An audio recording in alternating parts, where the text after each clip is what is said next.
എന്നെ സംബന്ധിച്ചിടത്തോളം ഒരു സത്യം ഞാൻ പറയുകയാണ്. നമ്മൾ വല്ലപ്പോഴും സിനിമയിൽ അഭിനയിക്കാൻ വേണ്ടി വരുമ്പോൾ എൻ്റെ പാർട്ട്ണർ ആരാണ് എന്ന് ഞാൻ വെറുതെ അന്വേഷിക്കും. അങ്ങനെ അന്വേഷിക്കുമ്പോൾ ഇദ്ദേഹമാണ് എന്ന് കേൾക്കുമ്പോൾ എനിക്ക് സന്തോഷമാണ്. അതിനൊരു കാരണമുണ്ട്.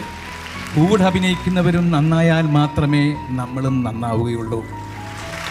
ഞാനൊരു സിനിമയിലും ഇവർക്ക് വേണ്ടി ഇവരാവണം. മനസ്സിൻ്റെ അകത്ത് സത്യത്തിൽ അങ്ങനെയല്ല. മഞ്ജു വാര്യർ, ഞാൻ ലളിത വിഷമം വിചാരിക്കരുത്, നവ്യ നായർ, ഇതൊക്കെയാണ് മനസ്സിലുള്ളത്. പക്ഷേ വരുമ്പോൾ ഇവർ മേക്കപ്പ് ഒക്കെ ചെയ്ത് നിൽക്കണ്ടായിരിക്കും. പക്ഷേ ഇത് ഞാൻ പറയുമ്പോൾ ഒരു ദിവസം ഇവരൊരിക്കലും മറ്റാണ് പറഞ്ഞ ഇവർ പറയാനിടയ്ക്ക്, പിന്നെ ഇത്രയും വയസ്സായ മുതുക്കൻ കോങ്കണ്ണും കാര്യങ്ങളും ഇയാൾക്ക് ഇനിയിപ്പോൾ വരാൻ പോകുന്നത് ആരാന്നുള്ളത് നോക്കിക്കൊള്ളാനാണെന്നാണ്.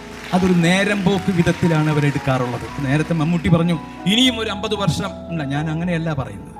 ഇനിയും ഒരു 100 വർഷം ഉണ്ടാവട്ടെ, അതിന് എനിക്കും പങ്കെടുക്കാനുള്ള ഭാഗ്യമുണ്ടാവട്ടെ എന്ന് ഞാൻ പറയുന്നു. മമ്മതി 50 വർഷം കഴിയുമ്പോൾ പോട്ടെ, മനസ്സിലായോ?